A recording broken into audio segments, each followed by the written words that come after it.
안녕하십니까. 저희들은 이태원 특위, 더불어민주당 이태원 특위, 그리고 서울시장 산하의 새로운 서울 준비 특위 소속 국회의원들입니다. 어제 보도가 좀 됐었습니다. 이태원 참사의 책임자 중에 한 명인 용산구청장에게 서울시장이 안전관리를 잘했다는 취지로 시상을, 그것도 대상을 시상을 하고 했었다는 보도가 있었고, 거기에 대해서 우리 더불어민주당과 또 이태원 참사 피해자 및 그 가족분들이 항의를 하자 취소를 했습니다. 시상을 취소했는데, 시상을 취소하면서 자기 잘못은 아니고 밑에 공무원이 잘못했다는 식으로 얘기를 했어요. 근데 이 공문 보시면 아시겠지만 서울시장 명의가 그대로 찍혀 있습니다. 보도자료에 참고자료로 제가 같이 첨부했는데, 그리고 여기 보면은 이런 식으로 시장 초청 및 시상금 시상 계획이라고 딱 되어 있는 것을 보실 수가 있습니다. 그렇기 때문에 저희들은 처음에 시상을 한 것도 문제고 취소하는 과정과 그 이후의 대처도 문제다라고 생각합니다. 여기에 대해서 저희들이 규탄하는 기자회견을 진행하려고 하고요. 참석하신 의원님 먼저 소개해 드리도록 하겠습니다. 남인순 이태원 특위 위원장님 함께해 주시고 계시고요. 진선미 의원님 함께해 주고 계시고, 최현일 의원님, 그리고 천준호 의원님 함께해 주고 계십니다. 모두 발언은 남인순, 진선미 두 분 말씀을 좀 듣고요.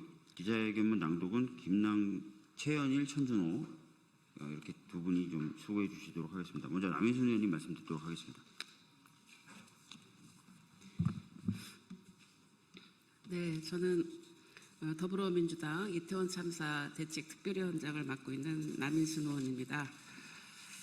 네, 너무 분노할 일이 생겨서 저희가 기자회견을 갖게 됐습니다. 159명의 소중한 생명을 앗아간 이태원 참사, 그 책임의 한 축이라고 할 수 있는 용산구청이 다중운집 인파 안전관리를 주제로 발표해서 대상을 받았다고 하니 정말 어처구니가 없고 너무 분노스럽습니다. 심지어 참사 당시에 주체자가 없는 하나의 현상이라며 무책임한 대응을 하고 현재 2심 재판까지 진행 중인 박희영 용산구청장에게 안전관리 대상을 수여한다는 그런 어떻게 발상을 할 수 있었는지 정말 국민들은 납득할 수도 없고, 우리 참사 피해자 가족들 또 많은 피해자들께서 도저히 받아들일 수 없다고 생각을 합니다. 상을 직접 받아서 사진까지 찍은 박희영 구청장은 정말 책임을 조금이라도 느끼고 있는 겁니까? 참사 당시 해야 할 기본적인 조치를 하지 않아서 수많은 희생을 불러온 당사자가 어떻게 안전관리 우수사례라는 이름으로 상을 준다고 해서 그걸 받습니까? 정말 이런 현실을, 이런 정말 망각하고 책임을 지지 않는 이런 부분을 저희가 절대로 용납해서는 안 된다고 생각합니다. 오세훈 서울시장이 몰랐다면서 뒤늦게 취소를 했지만 이런 우왕좌왕 사태 자체가 이태원 참사 유가족과 피해자들의 마음을 또 짓밟는 그런 2차, 3차 가해라고 생각을 합니다. 서울시와 용산구는 더 이상 이태원 참사 가족들과 우리 희생자들 또 피해자들에게 고통을 주지 말고 진정한 사과와 또 이들의 치유를 위해서 발벗고 나서기 바랍니다. 이상입니다. 예, 다음 진선미 의원님 말씀 듣겠습니다.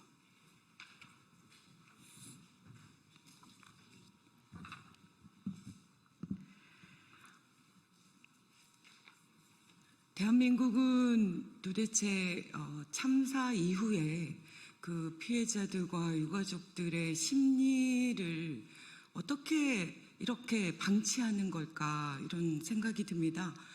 얼마 전에 이태원 참사에 출동했던 우리 안타까운 소방관들의 그런 희생을 목도하고 모든 국민들이 애통해하던 불과 며칠 후 이런 참담한 뉴스를 우리가 봐야만 합니까? 2022년 10월 29일에 일어난 사건입니다. 이제 3년 조금 지나가고 있는 그런 상황 속에서 우리는 또다시 10월 29일을 눈앞에 두고 있는데, 이런 일로 다시 피해자들과 유가족들의 그 상처를 이렇게 헤집는 이런 잔인한 상황들을 우리가 계속 목도해야 한다는 것이 너무나 가슴 아프고 고통스럽습니다. 오세훈 시장은 반드시 책임 있게 유족들과 또 피해자들에게 직접 찾아가서 사과하거나 뭔가 더 강력한 조치를 취해야만 한다고 주장합니다. 다시 한번 이 관련된 모든 분들께 개인적으로 함께 죄송하다는 말씀 드리고 싶습니다. 고맙습니다. 예, 그 사이에 김남근 의원님도 오셨습니다. 기자회견문은 김남근, 최현일 그리고 천준호 의원님이 낭독해 주시겠습니다.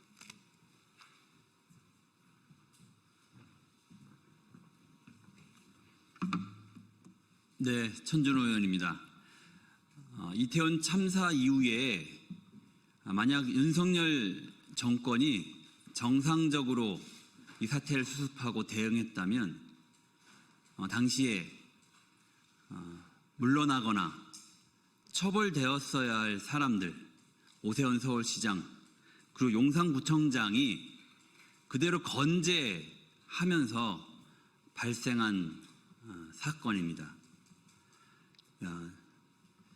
이태원 참사를 통해서 아무것도 배우지 못했다는 말입니까?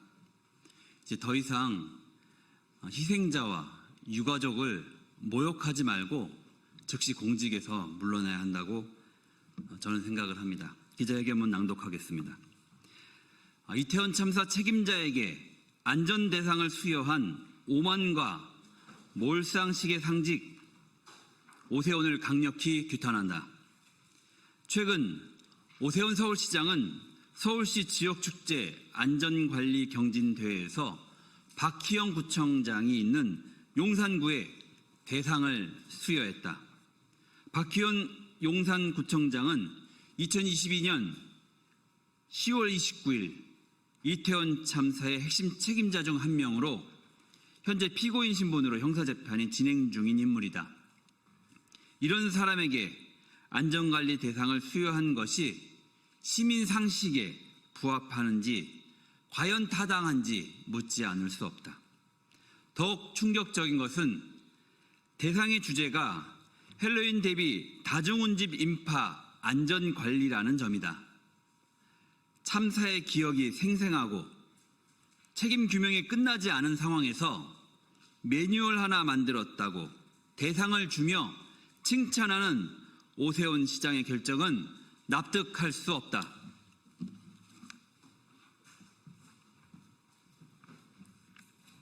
네, 김남근 국회의원입니다. 박희영 구청장은 참사 직후 주최자가 없는 행사라 안전관리 대상이 아니었다라는 변명만 반복했고, 재판 과정에서도 행정적 의무가 없었다, 예측 불가능한 사고였다, 끝까지 책임을 회피하고 있다. 오세훈 시장은 이런 무책임한 인물에게 시민 앞에서 모범 사례인 양 안전 관련 대상을 수여한단 말인가?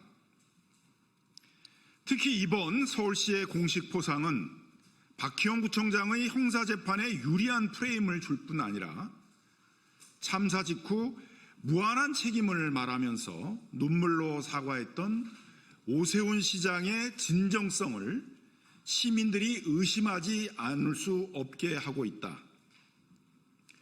시민과 유가족 협의회 피해자 단체 역시 지자체장과 서울시가 수백 명의 피해자를 낳은 지자체에 사후 조치만으로 칭찬과 상까지 주는 현실에 깊은 모욕감과 분노를 느낀다며 강하게 질타했다. 이는 피해자의 아픔과 사회적 도덕성, 행정적 책임감에 대한 몰이에서 온 명백한 행정 실패이다.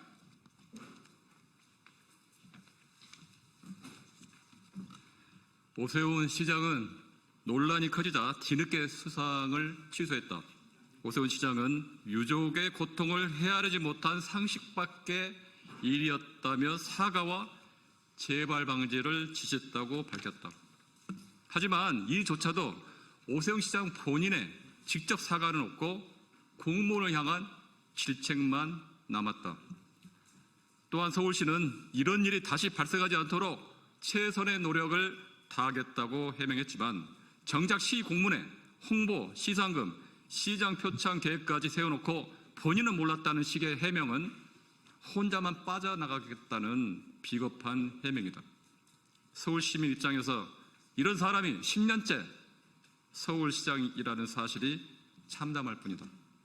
토호제, 싱크홀에 이어 이태원 참사 책임자 포상까지 오세훈 시장의 무능력, 몰상식, 오만한 행정을 시민들이 언제까지 참고 견뎌야 하는가? 오세훈 시장은 직접 시민 앞에서 사과하고 지방선거에 헛꾼 꾸지 말고 책임 있는 시정에 매진하길 강력하게 촉구한다. 더불어민주당 이태원 참사 특별위원회와 서울시당 새로운 서울 준비 특별위원회는 안전, 상식, 책임이 살아있는 서울을 만들기 위해 끝까지 목소리를 내고 행동할 것이다. 2025년 8월 28일 더불어민주당 이태원 참사 특별위원회, 더불어민주당 서울시당 새로운 서울 준비 특별위원회 이상입니다.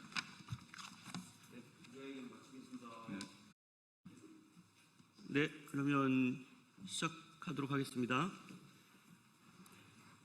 네, 국회 입법조사처에서 중대재해처벌법 시행 3년 입법 취지대로 작동되지 않아라는 제목으로 기자회견을 하도록 하겠습니다. 먼저 간략하게 입법조사처가 기자회견을 하게 된 배경에 대해서 설명드리겠습니다. 국회 입법조사처는 국회 국정 전 분야 싱크탱크로서 입법의 사전 과정 그리고 입법 과정에 대한 지원도 하지만 입법이 이루어진 이후에 사후 영향 분석도 하고 있습니다. 그래서 이번에 이 중대재해처벌법이 시행 3년을 맞게 되어서 거기에 대한 입법 영향 분석 보고서가 발간되었고 그 발간된 내용을 중심으로 오늘 기자회견을 하게 되었습니다. 이 보고서의 의미는 중대재해처벌법이 시행된 지 3년 만에 이에 대해서 이 사건 전체를 전수 분석해서 국민적 관심사를 해결하는 데 있어서 첫 번째 입법 영향 분석이라고 하는 점이고요. 그런 의미에서 이 내용을 언론에 공유할 필요가 있다고 생각되었습니다. 주요한 내용은 제가 이 자리에서 설명을 드리고 또 추가적으로 궁금한 사항들이 있으면 그 부분은 기자회견 이후에 브리핑을 구체적으로 다시 하도록 하겠습니다. 그러면 주요 내용에 대해서 지금부터 말씀드리겠습니다. 현행 중대재해처벌법 시행에서 가장 큰 문제점은 입법 취지가 제대로 달성되지 못하고 있다는 것입니다. 첫 번째로 국회 입법조사처가 전체 사건 1252건을 전수조사한 결과 73%인 917건이 수사 중인 것으로 확인되었습니다.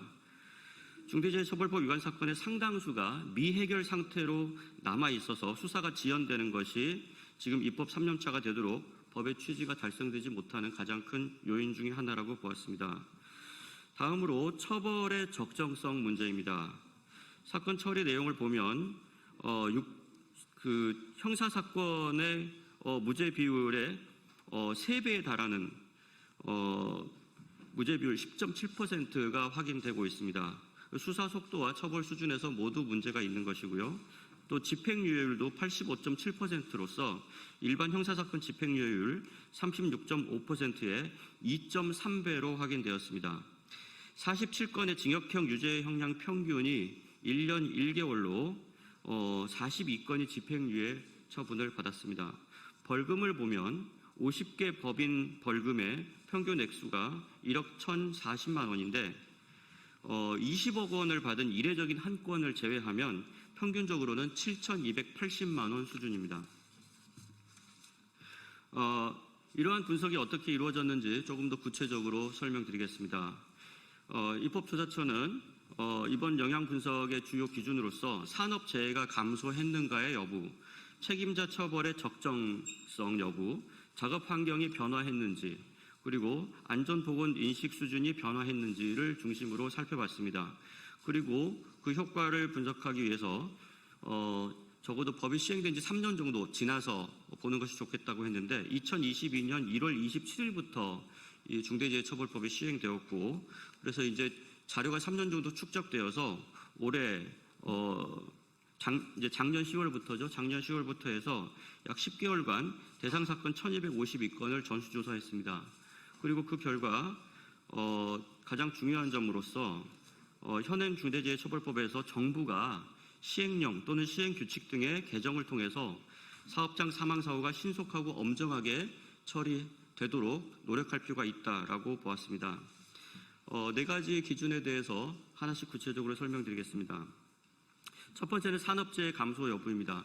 중대재해처벌법의 입법 취지 중에 가장 중요한 것은 산재를 줄이는 것이죠. 그런데 지난 3년 동안 산재가 줄지 않았습니다. 산업재해 전반에서 줄지 않았고 사업장 규모별로 봤을 때도 재해자 수가 여전히 늘고 있고 사망자 수는 변함이 없습니다. 저희가 아마 별지로 보도자료 외에 별지로 그래프가 들어가 있는 자료를 드렸을 텐데 그 자료를 보시면 재해자 수 계속 늘고 있고 사망자 수와 재해율은 큰 차이가 없습니다. 그리고 사망 만인율이 다소 줄고 있는 것처럼 보이는데 그것은 중대재해처벌법 이전부터 조금씩 줄고 있었기 때문에 중대재해처벌법이 큰 영향을 미치지 않은 것으로 저희가 분석했습니다. 유일하게 효과가 조금 있어 보이는 것은 5인 이상 49인 이하 사업장인데요. 여기서 법률적 효력이 발생했다면 어떤 이유 때문인지에 대해서는 정밀하게 그 내용을 분석해 볼 필요가 있다고 생각합니다. 그리고 효과가 이렇게 없었던 가장 큰 이유 중에 하나는 중대재해처벌법 적용 대상이 아니면서 재해율과 사망률이 가장 높은 5인 미만 사업장 때문입니다. 여기서 지속적으로 재해자 수가 증가하고 사망자 수, 재해율, 사망률의 변화가 없었기 때문에 5인 미만 사업장에 대해서 실질적인 대책을 마련하지 않으면 산업재해 또 중대산업재해가 줄어들기를 기대하기는 어렵다라고 저희가 봤습니다. 두 번째는 책임자 처벌의 적정성입니다. 앞서서 말씀드렸다시피 책임자 처벌 문제에서는 가장 중요한 것이 수사가 지연되고 있다는 것입니다. 지금 구체적으로 보시면 6개월을 초과해서 처리된 비율이 고용노동부 그리고 검찰에서 각각 50%, 56.8%입니다. 여기에 더해서 높은 무죄율과 집행유예율도 문제입니다. 무죄 비율이 10.7%로 일반 형사사건의 3배, 집행유예율 85.7%로 일반 형사사건의 2.3배이고요. 조금 구체적으로 보면은 유죄 판결 받은 49건 중에 징역형이 선고된 건이 47건입니다. 근데 이 형량이 최소 6개월에서 최대 2년 정도입니다. 평균 1년 1개월인데 중대재해처벌법에서 정하고 있는 한선이 1년 이상입니다. 그러니까 여기에 근접하거나 또 대부분은 미치지 못했다는 이야기입니다. 그래서 중대재해처벌법의 원래 입법 취지, 책임자의 처벌을 강화해서 산재를 줄여보겠다라고 했는데 실제로 이 유죄 판결을 받은 내용들을 보시면 한선에도 미치지 못하는 여러 사법적인 감경 사유들이 거기에 들어가면서 결과적으로는 이 법이 제대로 작동하지 못하고 있다. 판결에서 이렇게 볼 수 있는 것이죠. 그리고 아까 설명드렸지만 20억 원을 부과받은 한 건을 제외하면 벌금의 평균이 7,280만 원입니다. 이 7,280만 원을 받은 이 중대재해처벌법 사건은 2명 이상이 중상을 입거나 또 사망하거나 하는 그 굉장히 중대한 사건이죠. 그래서 처벌을 강화해서 벌금을 강화해서 법의 실효성을 높이겠다는 것인데 그 벌금이 7,280만 원 정도다라고 한다면 이것이 입법 취지를 달성하는데 충분했다고 볼 수 있느냐는 상당한 의문이 있다고 하겠습니다. 세 번째로 작업 환경의 변화, 안전보건 인식 수준의 변화입니다. 이번 분석에서 확인된 바로는 중대재해처벌법 시행 이후에 새로운 작업 방식이 도입되었다거나 현장에서 체감할 수 있는 수준의 큰 변화는 없던 것으로 조사됐습니다. 산업 현장에서 건강과 안전에 대해서 새롭게 정보가 제공되었다는 점을 찾아보기가 어려웠고 소음, 진동, 화학 제품 등 물리적 위험에 노출되는 정도에서도 변화가 없는 것으로 나타났습니다. 효과가 조금 있었던 부분은 어떤 부분이냐면 경영자들의 안전보건 인식 변화, 안전보건 관리 체계 개선, 등인데, 하지만 중대재해의 실질적인 배후 요인으로 보이는 노동 강도에서는 거의 변화가 없었고, 노동조합이 안전보건 관리에서 능동적인 역할을 하게 되는 변화도 관찰되지 않았습니다. 그래서 이러한 부분들이 전반적으로 중대재해처벌법의 실효적인 작동을 막고 있고, 그리고 여러 가지 개선점이 필요하다고 보았습니다. 이에 대해서 국회 입법조사처는 입법 영향 분석을 통해서 4가지의 개선 방안을 제안했습니다. 첫 번째는 현행 법 규정을 보완할 수 있는 시행령과 관련 규정의 정비입니다.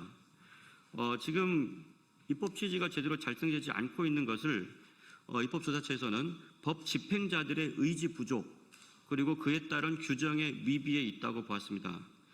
법에서 처벌 기준을 시행령에 상당 부분 위임을 해서 입법을 당시에 했는데, 시행령의 규정이 불명확하다는 지적이 계속해서 있었음에도 불구하고 그에 대한 조치가 이행되지 않았습니다. 또 시행 규칙도 존재하지 않습니다. 이런 상황에서 수사 중인 사건이 대거 발생하고 결국은 무죄라든지 집행률이 높은 것도 발생했다고 보고 있고요. 또 하나는 지금 시행 3년이 지났는데 양형 기준도 마련되어 있지 않아서 평균 1년 1개월, 벌금 7,200만 원대 수준의 양형이 이루어지고 있는 것이 문제라고 봤습니다. 그래서 이런 부분들이 반드시 개선되어야 입법 취지가 달성될 수 있다는 것입니다. 두 번째는 수사 중인 사건의 비중을 줄여야 합니다.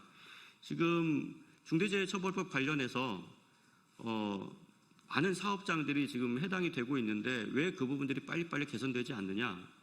수사가 지연되고 있기 때문입니다. 1252건 전체 사건 중에서 917건이 수사 중입니다. 말 그대로 사건을 그냥 들고 있다는 얘기죠. 예. 그래서 이 부분에 있어서는 수사 역량이 부족한 것이 가장 큰 요인 중에 하나라고 보았습니다. 그래서 수사기관의 전문성을 확보해야 하고, 그래서 지금 당장 900건이 넘어가는 이 수사 중인 사건에 대해서는 조금 비상한 조치가 필요하다고 저희는 봤습니다. 그래서 지금 경찰이 최근에 중대재해 수사 전담 조직 신설을 검토한 바가 있고요. 하지만 또 현대 중대산업재해 수사의 주축은 고용노동부입니다. 그리고 기소 여부는 최종적으로 검사가 판단하고 있는데, 이 세 기관 등에서 초동 사건이 벌어지면 경찰과 고용노동부 감독관이 거의 같이 출동을 하게 되는데, 그 이후의 상황에서 기소가 이루어질 때까지 협조가 잘 이루어지지 않고 있습니다. 저희가 실제 구체적인 사건을 봤는데도 수사 지휘가 여러 차례 반복된다든지 수사 역량이 미진한 부분들이 많이 확인되었습니다. 그래서 지금 900건이 넘는 이 수사 중인 사건들을 해결하기 위해서는 중대재해합동수사단, 고용부, 경찰, 검찰이 한꺼번에 협력을 하는, 그래서 중대재해합동수사단 같은 것을 한시적으로 운영해서 지금 들고 있는 사건들이라도 빨리 해결을 해야 된다는 겁니다. 그런 것들을 좀 고려해 볼 필요가 있다라는 것이고요. 또 하나는 산업안전보건감독관의 역량을 좀 늘려야 되는데, 양적으로 수를 늘리는 것이 정부에서도 고려되고 있는 것으로 알고 있습니다만, 지금 저희가 이 사건들을 구체적으로 들여다봤을 때는 더 중요한 것은 질적 역량을 강화하는 것입니다. 지금 검찰과 또 그 고용노동부 사이에 과거에 수사 역량을 강화하기 위한 몇 차례의 협의가 이루어진 것을 확인했습니다만, 그 정도 가지고는 이 수사 중인 사건들을 털어낼 수 있을 만큼 수사 역량이 제고되기가 어렵다. 그래서 여기에 대해서 아주 체계적인 수사 역량을 제고할 수 있는 그런 대책이 필요하다라고 봤습니다.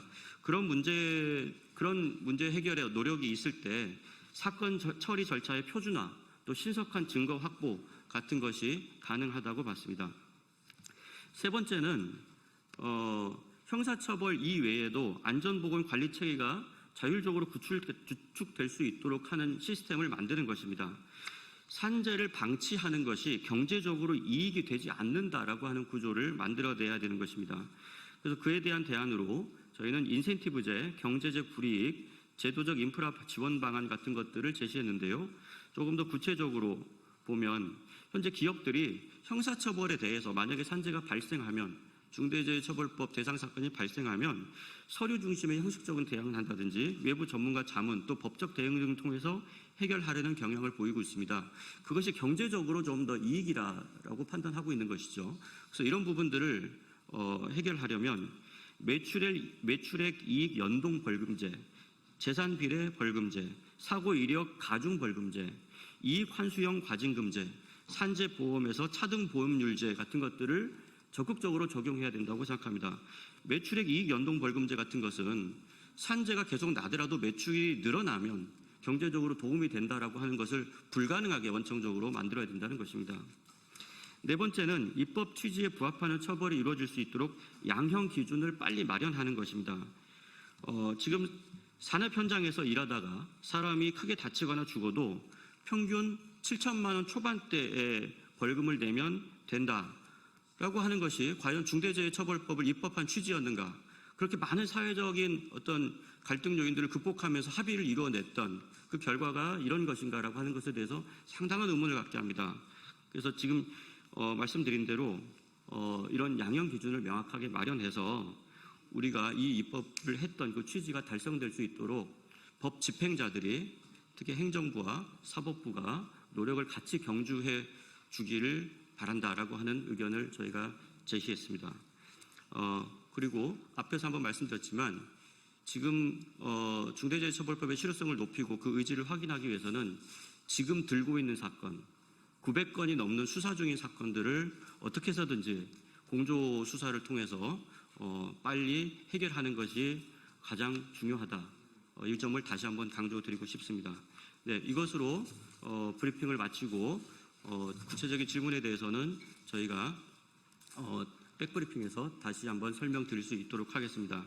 주요한 내용은 보도자료에 나와 있고 저희가 그 내용을 핵심적인 내용들을 별지로 이렇게 다시 한 페이지로 여러분께 나눠드렸기 때문에 그 부분들을 잘 참고하시면 될 것 같습니다. 네, 이상으로 기자 브리핑을 마치도록 하겠습니다. 감사합니다. 자, 인사 부탁드리겠습니다. 인사. 안녕하십니까. 오늘 저희 국회 교육위원회 국민의힘 의원들이 모두 이재명 정부의 교육부 장관 후보자 지명을 단호히 규탄하기 위한 기자회견을 합니다. 최규중 교육부 장관이 얼마나 교육부 장관으로서 자격이 없고 절대 교육부를 맡아서 안 되는지에 대한 기자회견문을 발표하도록 하겠습니다. 안녕하십니까. 국회 교육위원회 국민의힘 의원들은 오늘 이재명 정부의 두 번째 교육부 장관 후보자 지명을 단호히 규탄합니다. 최교진 후보자는 교육자가 아닙니다. 그는 대한민국 교육계가 아닌 단지 전교조의 상징적 인물일 뿐입니다. 전교조 핵심 인물이었던 그가 교육부 장관이 된다면 대한민국 교육부는 더 이상 교육부가 아니라 전교조부입니다. 나아가 전교조 공화국으로 교육계를 뒤엎을 것입니다. 이에 저희는 후보자의 즉각적인 사퇴와 지명 철회를 강력히 촉구합니다. 첫째, 후보자는 심각한 정치 편향과 저급한 은행으로 논란을 일으켜왔습니다. 조국 전 장관의 입시비리 사태 때 그는 검찰의 칼춤 운운하며 불법을 감싸 안았습니다. 스펙 위조, 부모 찬스, 장학금 수령까지 국민의 공분을 산 사건을 옹호한 자가 어떻게 교육의 공정을 논할 수 있습니까? 또 전직 대통령의 서거일을 조롱하고 탄핵 집회 사진에는 저속한 말을 남겼습니다. 나이스 도입을 반대하면서도 입에 담을 수조차 없는 표현을 사용했습니다.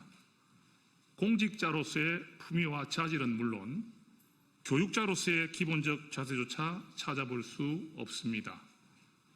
최규진 후보자 한 명을 지키기 위해서 대한민국의 모든 교원, 학부모, 학생이 걱정하는 그런 사태를 만들지 말기를 이재명 정부에게 경고합니다.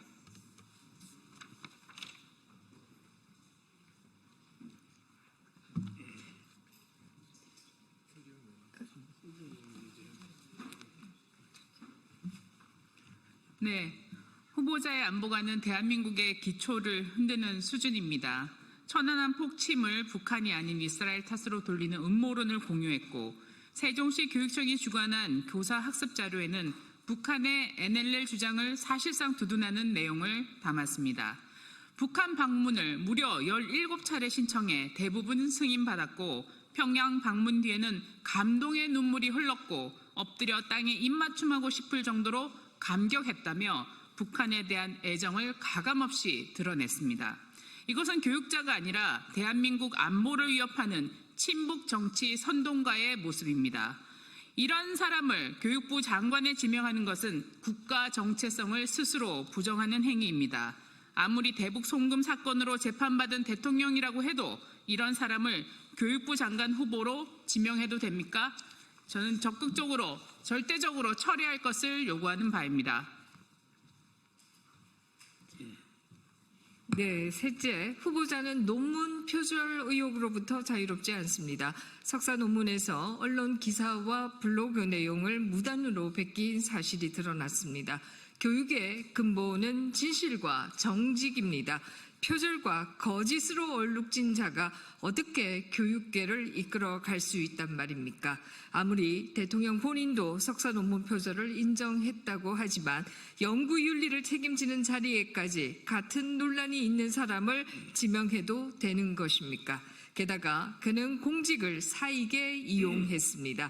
세종시 교육감 시절 딸이 공저자로 참여한 책을 SNS에 올려 직접 홍보했고 사익과 관련된 단체의 후원인 모집글까지 게시했습니다. 교육청을 가족의 영업 창구처럼 이용한 자에게 교육의 공정성을 기대할 수 있겠습니까? 국민 여러분, 오늘 이 자리에서 다 언급하지 못한 논란들이 수도 없이 많은 후보입니다. 최규진 후보자가 교육부 장관이 된다면 아이들의 미래는 정교조의 정치 실험장이 되고 교육 현장은 북한 추종 세력의 이념 놀이터로 전락할 것입니다. 이것은 단순한 인사 문제를 넘어 국가 안보와 정체성의 문제입니다. 저희 국민의힘 교육위원들은 분명히 경고합니다. 정교조 공화국을 세울 최규진 후보자는 즉각 사퇴하십시오.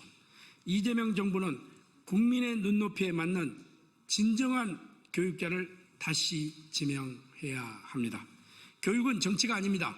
교육은 아이들의 미래입니다.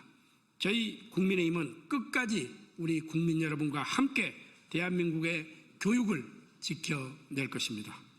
2025년 8월 28일 국회 교육위원회 국민의힘 교육위원 1동. 네, 저희 잠시 후에 더불어민주당 3대 특검 종합대응 특위 성명서 발표가 있겠습니다. 저희 성명서 발표 이후에 외부 바깥에서 기자회견 실시하도록 하겠습니다.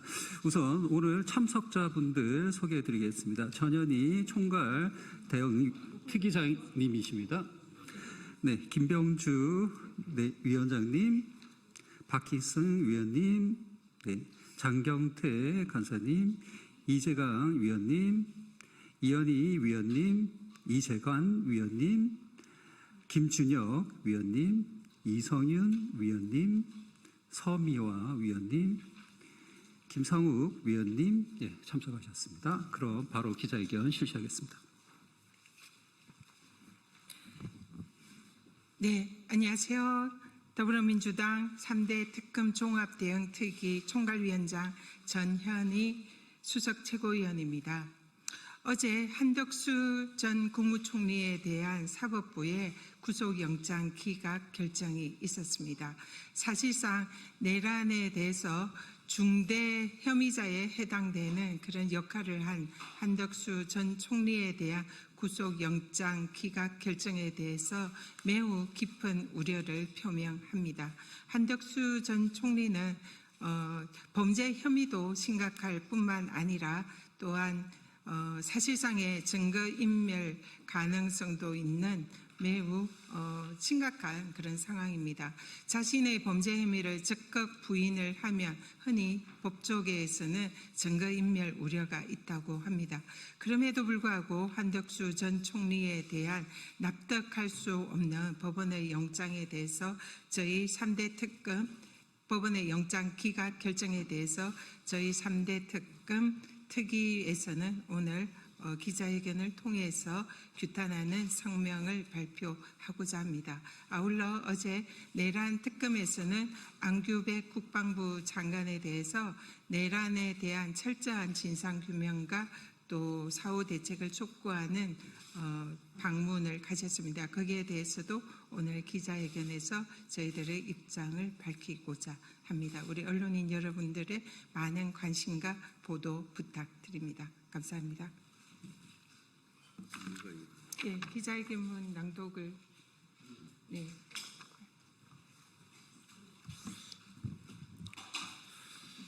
법원은 한덕수 전 국무총리 구속영장 기각으로 인한 국민적 분노를 직시해야 합니다. 더불어민주당 3대 특검 종합대응 특별위원회는 이번 법원의 기각 결정을 깊이 우려합니다. 대통령이 친일 쿠데타라는 헌정 파괴 행위 앞에서 국무총리라는 국정 제2인자가 헌법을 지키기는커녕 내란의 정당성을 부여하려 했다는 혐의는 결코 가볍지가 않습니다. 그럼에도 법원은 위증과 증거인멸 우려가 농후한 피의자에 대해 영장을 기각했습니다. 국민 눈높이에서 도저히 납득할 수가 없는 결정입니다. 법원은 이번 기각으로 내란 세력에게 아주 잘못된 신호를 보내주었습니다.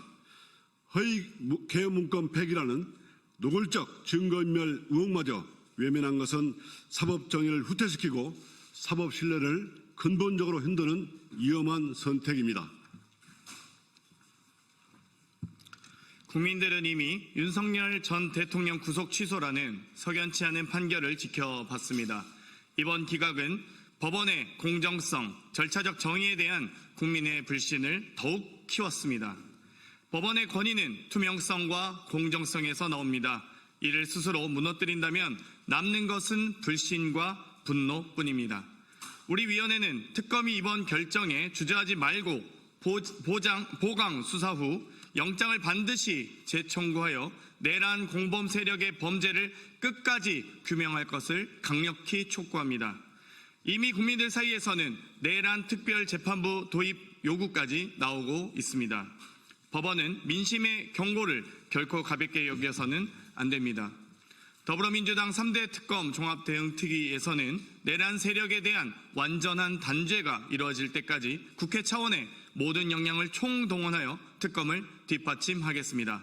2025년 8월 28일 더불어민주당 3대 특검 종합대응특별위원회 일동.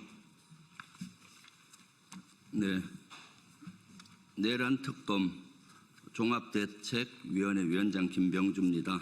어제 저희 위원회에서 국방부를 방문했습니다. 안규백 국방장관을 면담을 하고 여러 가지를 확인을 하고 요구를 했습니다. 현재 국방부에서는 자체 조사를 하고 있습니다. 내란에 대한 진상을 밝히기 위한 자체 조사를 하고 있는데 그 현황에 대해서 보고를 받았고 그리고 저희들이 거기 여러 가지를 요구를 했습니다. 내란 특검이라든가 내란과 관련해서는 현재 수사가 이루어지긴 하지만은 빙산의 일각입니다. 실제 출동한 부대 12.3 내란 당시에 국회라든가 성관이라든가 출동한 부대와 외환죄에만 집중돼서 수사를 하고 있습니다. 그러다 보니까 빙산의 일각으로 수사가 이루어지고 있어서 국방부에서 광범위하게 조사를 하고 관련 내용에 대해서 징계할 사유는 징계하고 특검으로 고발할 사항은 자료를 넘겨서 고발 조치를 해서 특검에서 하도록 업무도 요구를 했습니다. 관련해서 기자회견문을 낭독하도록 했습니다.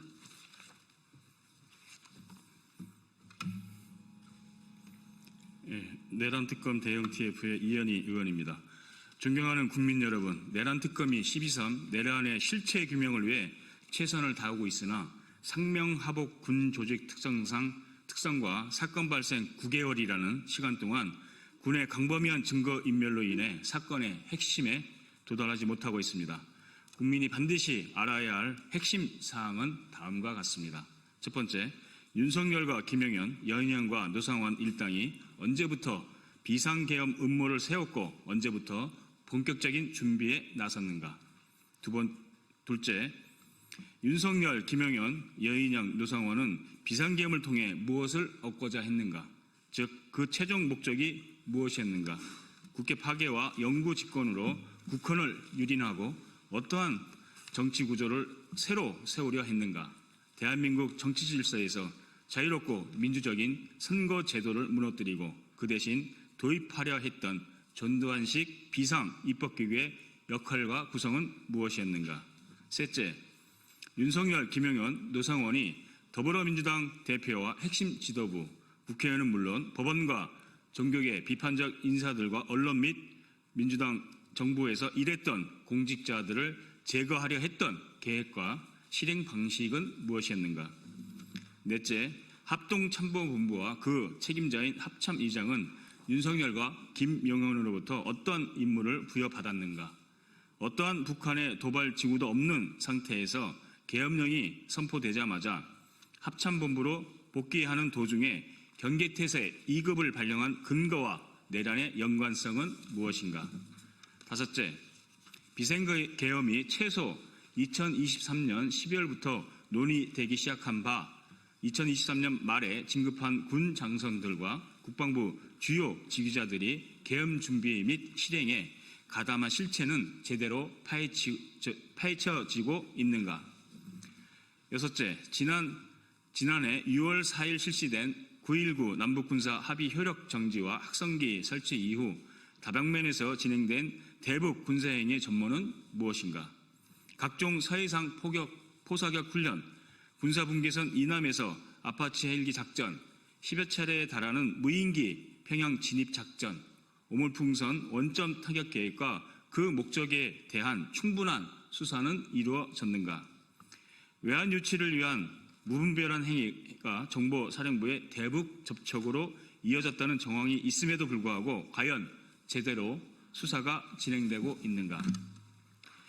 여덟째, 2차 내란을 기도한 윤석열과 공동전범들에 대한 수사를 방해하기 위한 검찰과 법원의 행위에 대한 진실규명은 이루어지고 있는가? 아홉째, 사건 전모를 밝히는 데 핵심인 노상원 수첩과 관련한 대질신문 등 수사가 원활하게 진행되고 있는가? 열 번째, 계엄 당일 김영현 국방장관은 전군 주요 지휘관 회의에서 지구 지역 계엄사 화상회의 준비를 지시했다. 전국의 모든 행정권과 사법권을 장악하겠다는 의도로 볼 수 있다. 실제 계엄사령부 산하 3개 지구 계엄사령부와 25개 지역 계엄사령부는 상황실을 설치 중이었거나 설치를 준비했다. 그야말로 행정부와 사법부를 모두 군이 통제하는 군정 통치를 하려고 했다. 이 과정에서 적극적으로 동조한 지자체도 있다. 반드시 특검 수사가 필요한 부분이다. 국방부는 이를 심각하게 인지하고 속도를 내야 한다. 이상의 문제점들에도 불구하고 국민들은 진상규명이 명쾌하게 이루어지고 있다고 느끼지 않습니다. 그 이유는 무엇이겠습니까? 대통령과 총리, 장관들과 국군 최고 지휘부가 직접 지시하고 자행한 비상계엄이기 때문입니다. 특검이 아무리 출중한 능력을 갖췄다고 하더라도 사건 발생 9개월 동안 자행된 조직적이고 체계적인 증거인멸과 말 맞추기가 광범위하게 이루어진 만큼 국방부의 자체 조사와 감찰이 무엇보다 시급합니다. 더불어민주당 내란특검 대응특별위원회는 어제 2025년 8월 26일 오후 4시 30분부터 약 1시간 동안 안규백 국방부 장관을 면담하여 국방부가 앞장서 진상규명에 철저히 임해줄 것을 요청하였습니다. 안규백 장관은 과거 5.16 12.12 사태와 5.18 민주화 운동의 진상이 제대로 규명되지 않고 책임자에 대한 처벌도 또한 충분히 이루어지지 않았기 때문에 결국 12.3 내란이 발생했다고 진단하였습니다. 이에 국방부는 지난 8월 19일부터 국방조사본부와 국방부 감찰실을 중심으로 2, 3일씩 분야별 조사를 진행해 9월 말까지 마무리하겠다고 밝혔습니다. 다만 일부에선 조사가 미진할 것이라는 지적을 내놓고 있습니다. 특별감찰반의 규모가 20여 명에 불과한 데다 조사의 철저함을 담보하기 위한 외부 전문가들의 참여가 이루어지지 않고 있기 때문입니다.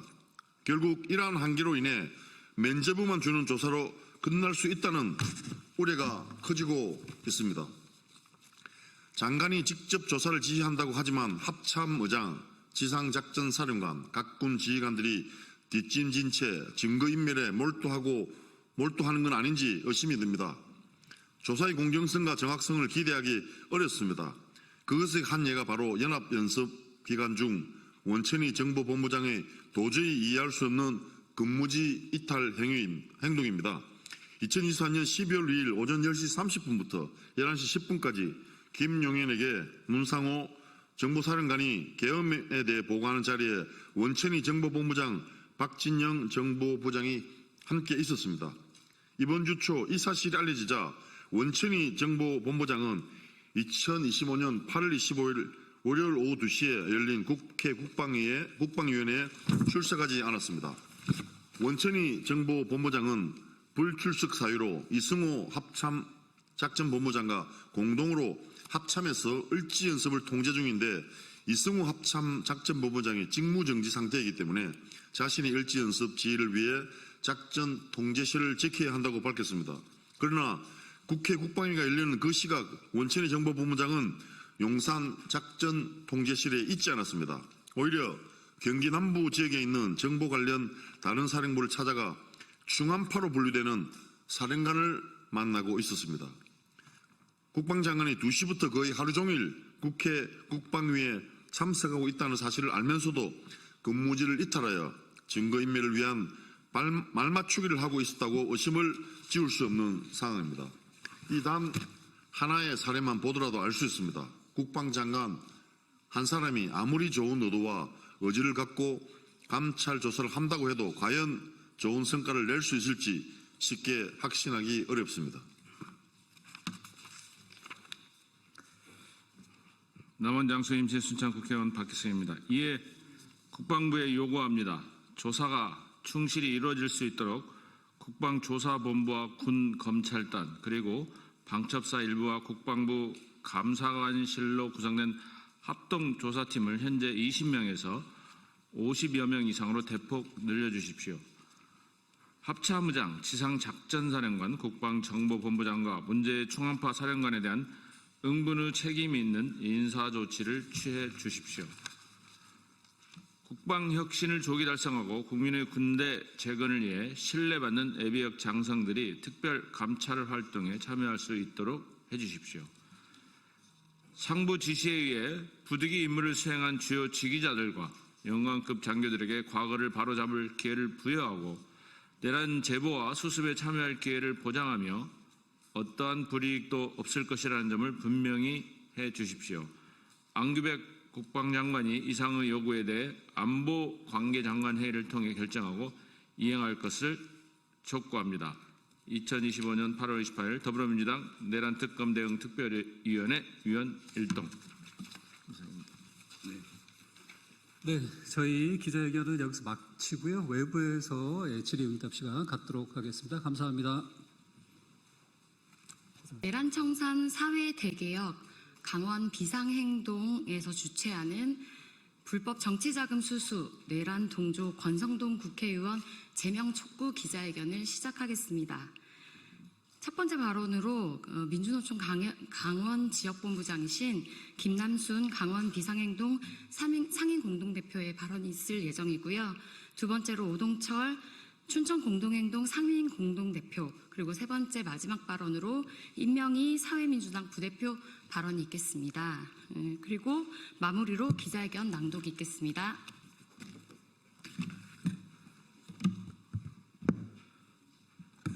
네, 안녕하십니까. 강원 비상행동 상임 공동대표이면서 강원도 의원이 지역구로 있는 지역 주민이기도 합니다. 내란을 옹호하더니 이제는 부패와 불법을 자행하는 것을 그 국회의원 공성동을 참아볼 수가 없어서 더 이상 강원의 이름을 더럽히게 둘 수 없기 때문에 이 자리에 섰습니다.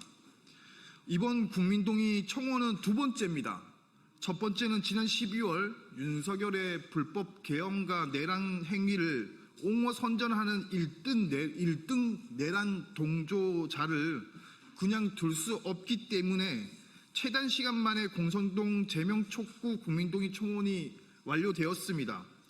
그리고 이번에는 빼도 박도 못하게 뇌물을 받아서 딱 걸렸습니다. 명백한 불법 정치자금 수수이며 뇌물죄이며 정치와 종교의 결탁을 저질렀습니다. 공성동 의원이 있어야 할 곳은 이곳 국회가 아니라 윤석열과 함께 감옥에 있어야 합니다. 권성동은 이미 국회에서 제명이 되었어야 마땅합니다. 그래서 우리가 제명을 다시 요구하는 두 번째 국민동의 청원을 합니다. 우리는 다음 총선까지 기다릴 수가 없습니다.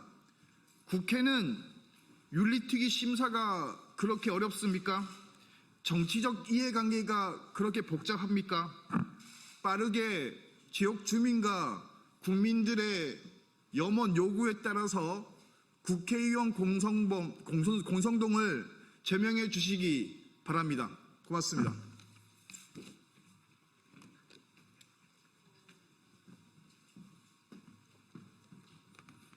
네, 민주주의와 민생 사회공공성 실현을 위한 춘천공동행동 상임공동대표 오동철입니다. 저희가 이 자리에 쓴 것은 권성동 의원에 대해서 국회가 반드시 제명을 해달라고 요구하기 위해서 이 자리에 섰습니다.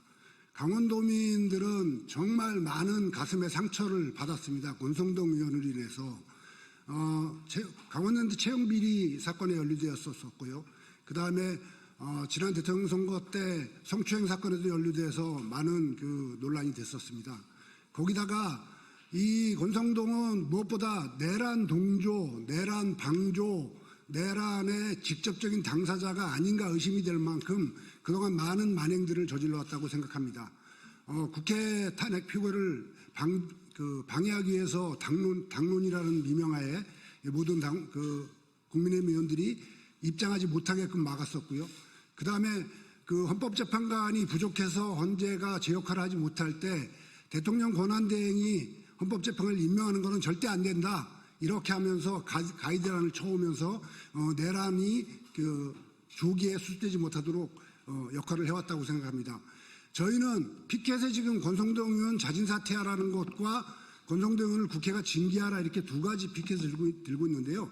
사실은 저는 개인적으로 사퇴라는 것은 너무 고급지다 이렇게 생각합니다. 권성동 의원은 반드시 죄를 물어서 국회가 책임을 물어서 징계를 해야 된다고 생각합니다. 그래서 국회에서 이 권성동 의원을 조속히 징계 처리해 줍사는 청원을 드리기 위해서 이 자리에 섰다는 점을 분명히 말씀드립니다. 고맙습니다.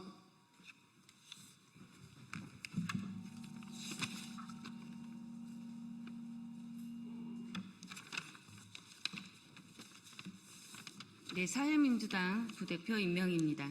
국민의힘 권성동 의원이 통일교로부터 1억 원대의 불법 정치 자금을 수수한 혐의로 어제 김건희 특검에 소환되어 수사를 받았습니다. 더불어 500만 원을 5차례에 걸쳐 쪼개기 후원을 받은 의혹도 받고 있습니다. 1억 원의 현금 다발이 담긴 종이 가방 사진과 2023년 당시 당대표 선거에 통일교 교인들이 집단 입당하고 권 의원을 밀고 있다는 문자도 공개되었습니다. 무형의 대가가 의심되는 대목입니다. 이쯤 되면 내란 숙의 윤석열을 그토록 비호했던 이유가 납득됩니다. 국가 존립은 안중에도 없이 오롯이 자신의 안위만 생각한 비상식적 행태였습니다. 내란 숙의 윤석열과 권성동 의원을 비롯한 동조 세력은 입만 열면 일단 부인하고 거짓을 일삼는 공통점이 있습니다. 권성동 의원은 특검 소환 조사에 출석하며 돈 받은 적도 없다며 결백을 주장했습니다. 논란을 일으켜 국민께 죄송하다는 형식적인 사죄도 없이 오히려 정치 탄압이라며 특검과 언론 탓을 합니다. 후한무치 최소한의 염치도 없습니다. 죄가 없다는 윤석열은 파면되어 구속 수감 중이고 관련자들도 줄줄이 재판받고 있습니다. 남 탓하는 전략은 이미 실패했다는 것을 윤석열을 보고 배우십시오. 국회에 요구합니다.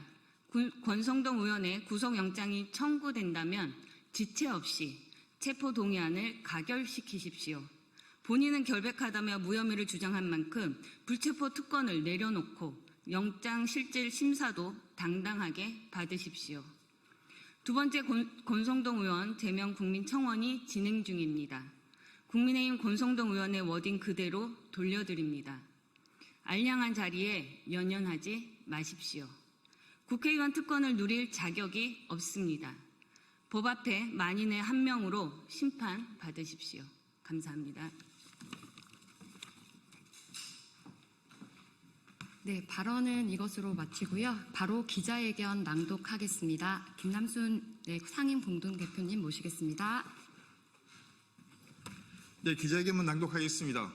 국회는 불법 정치자금 수수 내란 동조한 권성동 의원을 즉각 제명하라.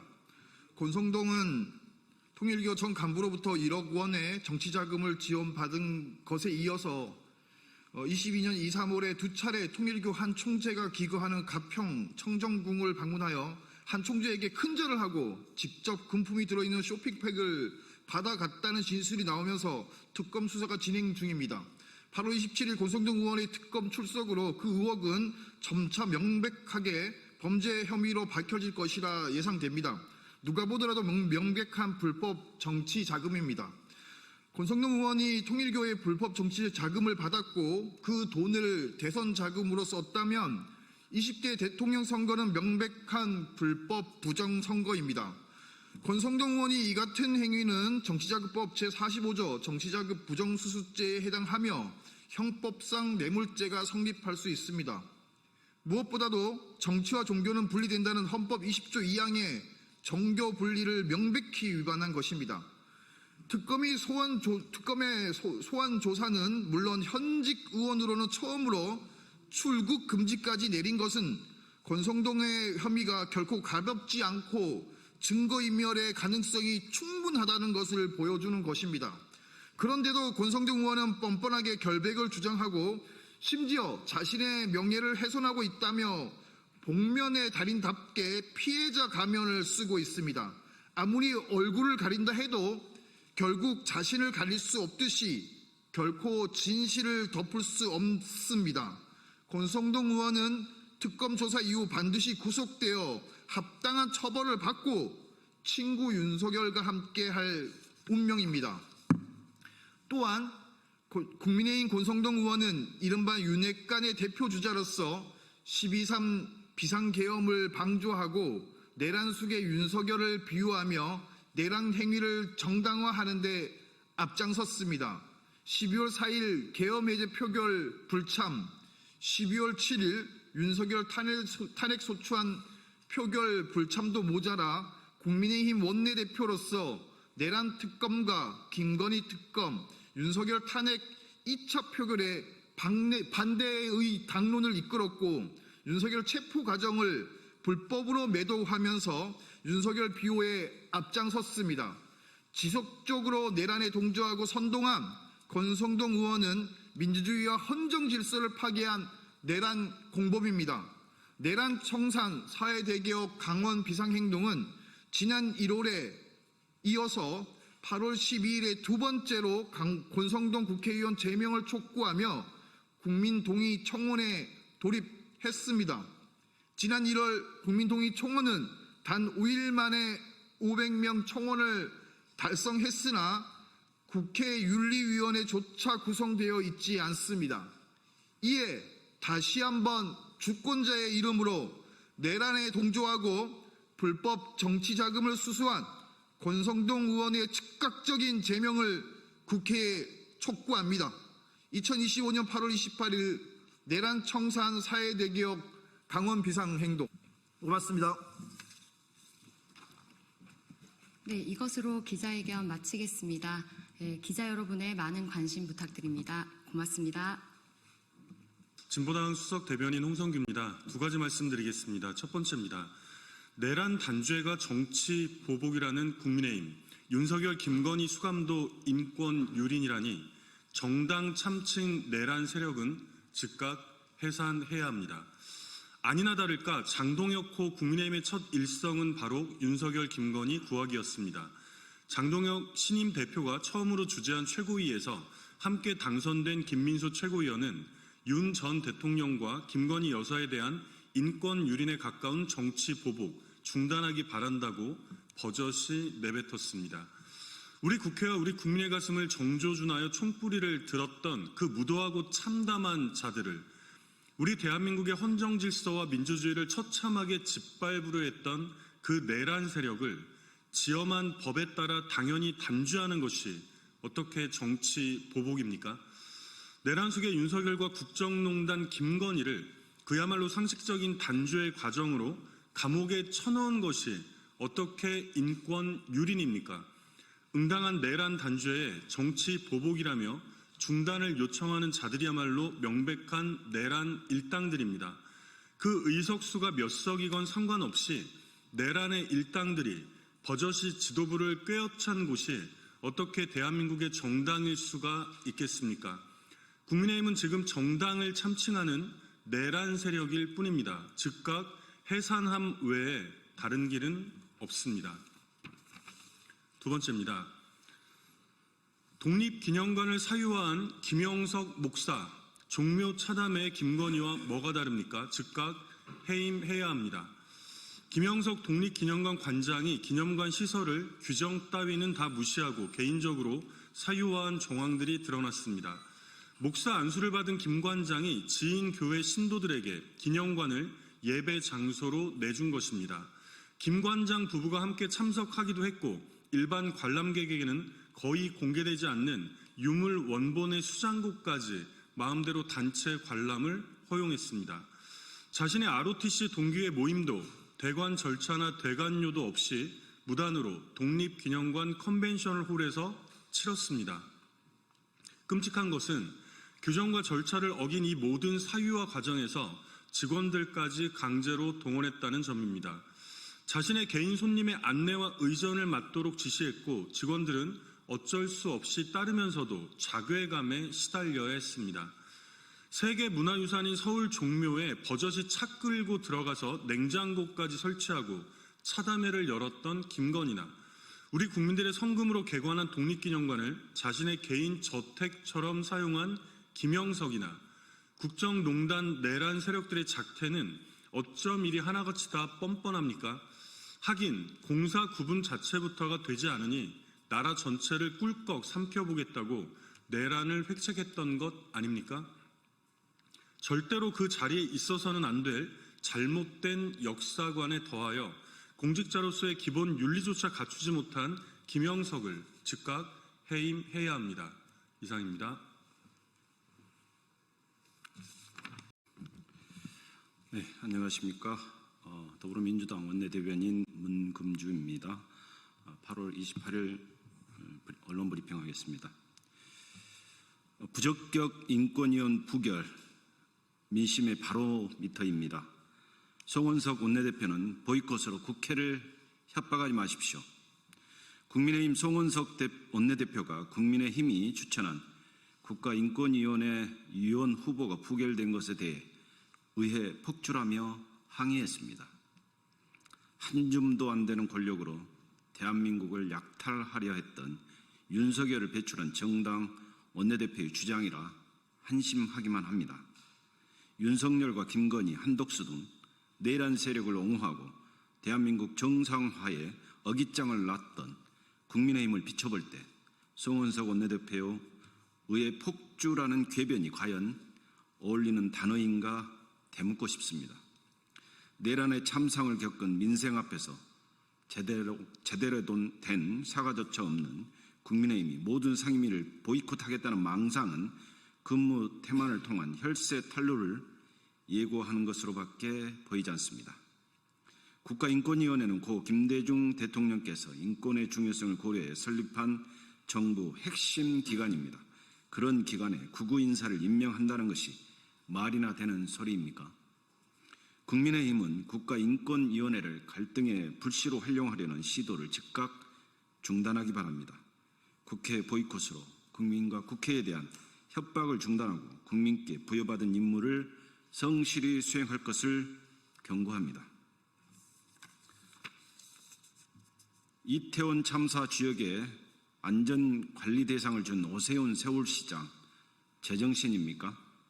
서울시가 2025년 지역축제 안전관리 우수사례 경진대회에서 용산구청에 대상을 주는 말도 안 되는 일이 벌어졌습니다.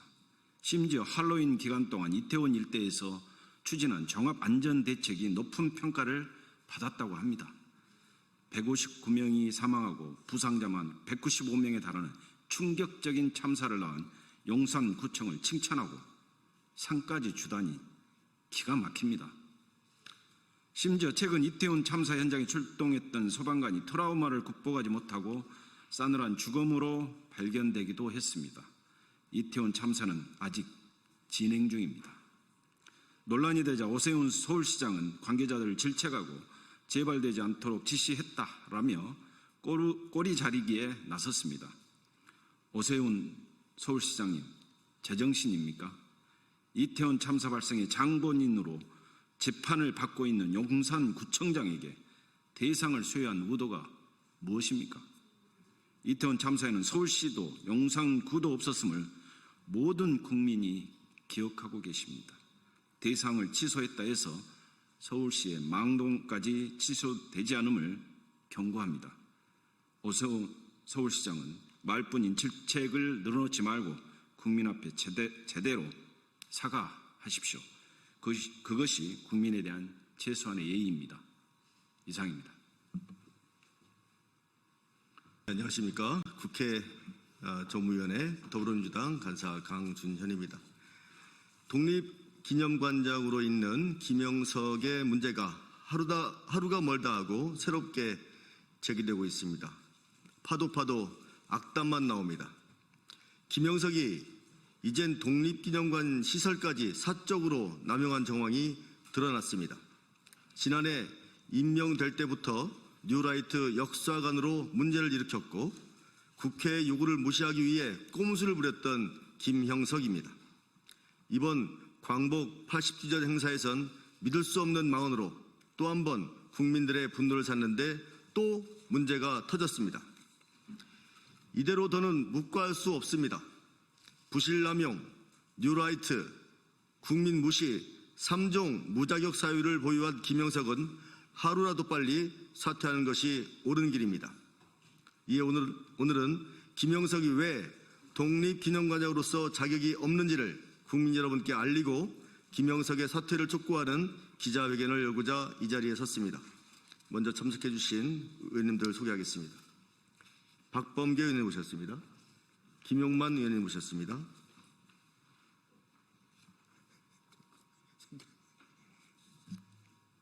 김현정 의원님 모셨습니다. 이강일 의원님 모셨습니다. 이정문 의원님 모셨습니다. 김승원 의원님 모셨습니다. 그럼 본격적으로 김남근 의원님 모셨습니다. 그럼 본격적으로 국회 정무위 더불어민주당 의원 일동의 기자회견을 시작하겠습니다. 네, 평택시의원 김현정 의원입니다. 독립기념관이 김형석 전용 행사 공간인가? 부실남용 뉴라이트 국민무시 무자격관장 김형석은 사퇴하라. 내란 속의 윤석열의 임명으로 독립기념관 관장직을 꿰차고 앉아있는 김형석의 광기와 횡포가 도를 넘고 있다. 어제 보도를 통해 김형석이 독립기념관 시설을 자신의 교회 예배와 ROTC 행사 공간으로 부실 남용한 사실이 밝혀졌다. 김형석은 독립기념관을 국민을 위해 써야 한다는 기본적인 운영 철학조차 없다. 그런데 김형석은 조금 전 반박 입장을 내놓았다. 다른 종교들도 독립운동과 관련된 행사를 했고 대관 요청도 있었다는 취지이다.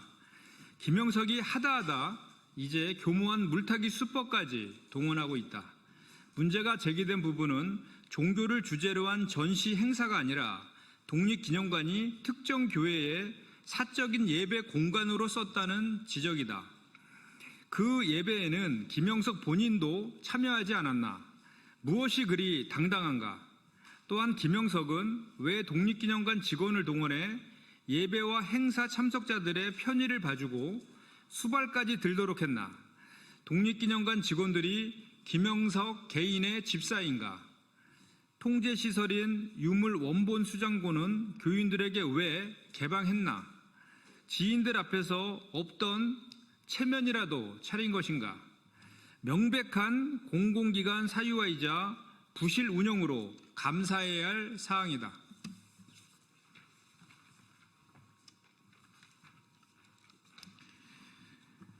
김영석이 확실히 뉴라이트 하수인이란 사실이 또한 새롭게 입증됐다. 김영석은 취임 시점인 지난해 8월 ROTC 행사에 참석해서 사람들이 자신에게서 대한민국 건국은 1919년에 됐다는 답을 요구했다. 1948년 8월 15일이 국민, 영토, 주권 3대 요소를 갖춘 국가 출발이다는 발언을 내뱉은 것으로 드러났다. 대한민국의 시작이 1919년이란 지극한 당연한 상식이 김영석에겐 그저 요구받고 강요당했던 사안이란 말인가? 궤변이다. 그럼 3.1운동과 임시정부 법통을 명시한 대한민국 헌법 전문의 정신이 김영석에겐 그저 출발하지도 않은 가짜 국가의 객기였단 말인가? 광복이 연합군의 승리로 얻은 선물이라는 광복 80주년 기념사 망발로 국민의 분노가 사그러들지 않고 있는 시점에 또 다른 망언이 드러난 것이다. 처음부터 김영석은 독립기념관장이 아닌 뉴라이트 기념관장이었음이 분명해졌다. 국민의 분노에 대응하는 김영석의 자세 또한 뻔뻔하기 그지없다. 김영석은 지난 21일 국회 정무위에서 자신의 광복절 기념사 망언을 지적받자 의도적으로 자신의 발언을 왜곡하고 있다며 문제가 아니라고 대답했다. 어제 권오을 보훈부 장관은 김영석을 향해 국민 신뢰와 독립운동 선열들의 숭고한 뜻을 더 이상 훼손하지 말라는 경고 서한을 보냈다. 그러자 김영석은 자신은 잘못한 게 없다. 일일이 답변하는 건 옳지 않다. 임기까지 업무를 다하겠다고 밝혔다. 아나무인 그 자체다. 공공시설을 남용하는 무책임, 독립운동을 부정하는 무지성, 국민의 목소리를 무시하는 무도덕까지 김영석은 독립기념관장으로서 도저히 인정할 수 없는 무자격자다. 진정으로 독립운동을 기리는 이재명 정부 국정 철학에 맞는 인사가 결코 아니다. 김영석은 인간으로서 일말의 양심이 남아있다면 즉시 관장직에서 사퇴하라. 그렇지 않으면 더불어민주당은 국민과 함께 철저한 감독과 감사로 김영석의 무도덕과 무능함을 밝히겠다. 또한 해임 건의를 포함해 무자격자 김영석의 시대를 종식시키기 위해 총력을 기울일 것이다. 2025년 8월 28일 더불어민주당 국회 정무위원회 의원 일동. 네, 이상 기자회견 마치도록 하겠습니다. 감사합니다. 안녕하십니까. 더불어민주당 대변인 부승찬입니다. 국민의힘 대표는 왜곡과 망상에서 벗어나 격에 맞게 국민의 질문에 성실히 답해야 합니다. 장동혁 국민의힘 신임 대표가 윤석열 복귀 추진 여부와 노상원 수첩의 살인계획 찬성 여부 등을 묻는 정청래 더불어민주당 대표의 5개 공개 질문에 공당의 대표라는 자가 빵 터졌다라는 말로 대신했습니다. 이는 그간 민주주의 수호를 위해 목숨을 걸었던 대다수 국민의 질문을 우롱한 처사입니다. 그간 장 대표의 행보로 볼 때 진짜 윤 어게인을 추진할 것인지, 설마 노상원 수첩에 찬성하는지 묻는 건 너무나도 당연한 것입니다. 대통령 탄핵 판결문은 헌법과 법률을 위배하여 헌법 수호의 책무를 저버리고 민주공화국의 주권자인 대한국민의 신임을 중대하게 배반하였다. 그러므로 피청구인을 대통령직에서 파면한다. 이 결정은 재판관 전원의 일치된 의견에 따른 것이다라고 적시하고 있습니다. 그럼에도 장 대표는 취임 첫날부터 윤석열을 접견하겠다고 공언했고 내란 옹호 세력에 반대하는 세력에 탈당하라고 압박하고 있습니다. 반면 장 대표는 노상원 수첩에 천인공노할 살인 계획에 대해서는 이런 방구도 없습니다. 정청래 대표의 질문은 무고한 시민을 살인하고자 했던 망상적 범죄 행위에 대한 국민의 물음이자 헌재 판결에 대한 확인입니다. 국민의힘 대표야말로 왜곡과 망상에서 벗어나 격에 맞게 국민의 질문에 성실하게 답해야 할 것입니다. 장 대표의 발언은 진정 민주주의를 수호하고자 하는 국민의 바람에서 벗어나 친윤, 극우에 천착하는 국민의힘의 미래를 보여주는 단면이라 하겠습니다. 감사합니다.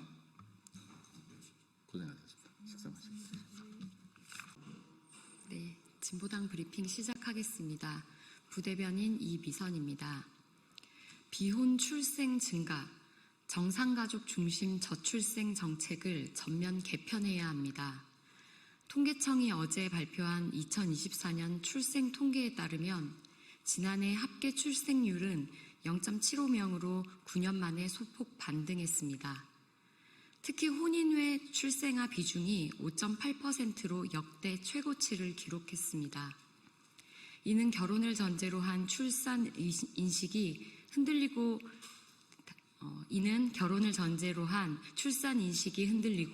다양한 가족 형태가 점차 뿌리 내리고 있다는 신호입니다. 하지만 정부의 저출생 정책은 여전히 결혼을 중심에 두고 있습니다. 신혼부부 주거 우대, 결혼 장려금, 다자녀 가구 혜택 등 대부분 정책이 법률혼을 기본 단위로 설계돼 비혼, 한부모, 동성가정 등은 제도 밖으로 밀려나고 있습니다. 많은 비혼모들이 공공임대주택과 육아지원 서비스에서 제한되거나 순위에서 밀리기도 합니다. 그러나 아이를 낳고 기르는 데 중요한 것은 혼인 여부가 아니라 아이의 권리와 양육 환경입니다. 진보당은 저출생 문제 해결이 결혼과 출산 장려가 아니라 가족 다양성을 제도적으로 수용하는 데 있다고 봅니다.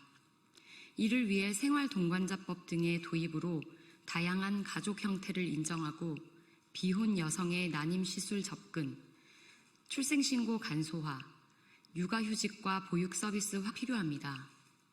특히 일과 가정의 양립을 할 수 있는 제도적 기반이 마련되어야 합니다. 가족 형태와 상관없이 모든 양육자가 안정된 일자리에서 아이를 기를 수 있도록 국가가 적극 개입해야 합니다. 지금은 결혼을 장려할 때가 아니라 가족 다양성을 존중하고 아동을 중심에 둔 새로운 정책 패러다임으로 전환할 때입니다. 저출생 위기 극복의 열쇠는 정상가족이 아니라 삶의 다양성과 평등한 돌봄, 사회 안전망에 있습니다. 두 번째 브리핑 드리겠습니다. 문신사법 복지위 통과를 환영합니다. 법 제정으로 K-타투 이제 제도 안에서 해야 합니다. 33년 만에 문신 시술이 합법화의 문 앞에 섰습니다. 어제 국회 보건복지위원회가 문신사법을 통과시켰습니다. 이제 법사위와 본회의 절차만 남았습니다. 진보당은 이 역사적 진전을 뜨겁게 환영합니다. 수십만 문신사들의 절박한 목소리가 국회를 움직였습니다. 마침내 불법의 굴레를 벗을 수 있는 길이 열렸습니다. 1992년 대법원 판결 이후 비의료인의 문신 시술은 의료행위로 간주되어 왔습니다. 수많은 종사자들이 생계를 이어가면서도 범법자로 낙인 찍혀야 했습니다. 한국보건의료연구원에 따르면 문신, 반영구 화장 경험자는 1,300만 명으로 성인 인구의 약 30%에 해당합니다. 종사자도 30만 명에 이릅니다. 그러나 문신을 의사만 할 수 있도록 한 나라는 세계에서 한국이 유일했습니다. 이번 문신사법은 문신사의 법적 지위를 공식적으로 인정합니다. 위생관리, 건강검진, 책임보험 등 안전장치도 마련했습니다.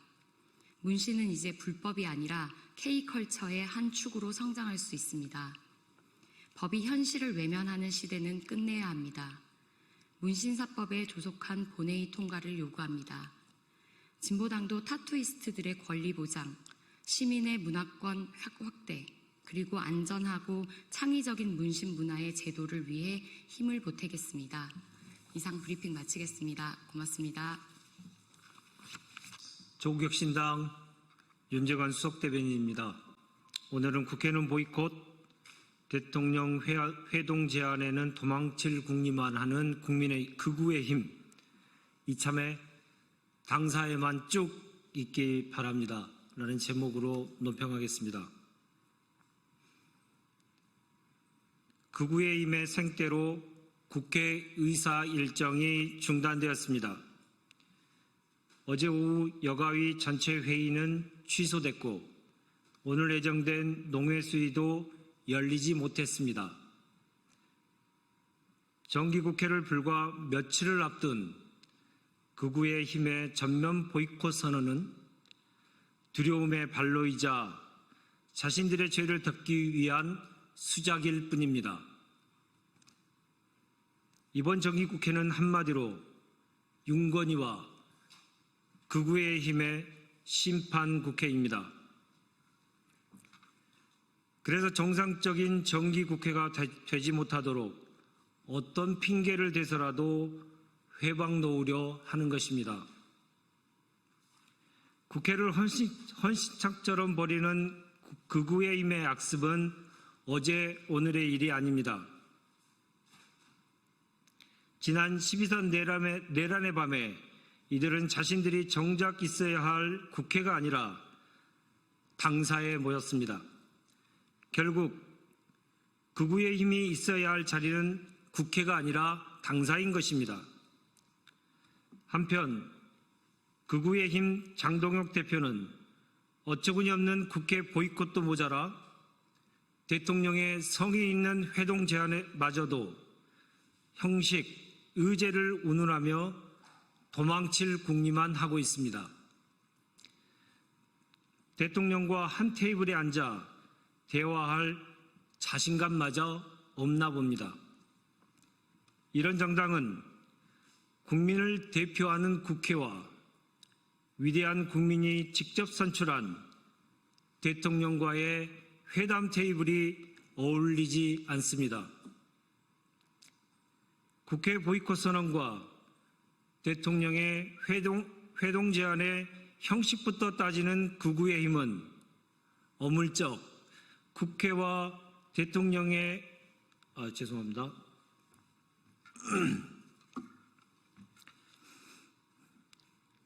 국회 보이콧 선언과 대통령의 회동 제안의 형식부터 따지는 극우의 힘은 어물쩍 국회 및 대통령과의 대화 테이블에 앉을 생각일랑 완전히 접고 당사에만 쭉 있기 바랍니다. 차제의 국회의원직도 자진반납하고 당 셔터를 영원히 닫는 순간을 함께하는 영광이나 누리기 바랍니다. 극우의 힘에 무의도식을 용납할 국민은 아무도 없습니다.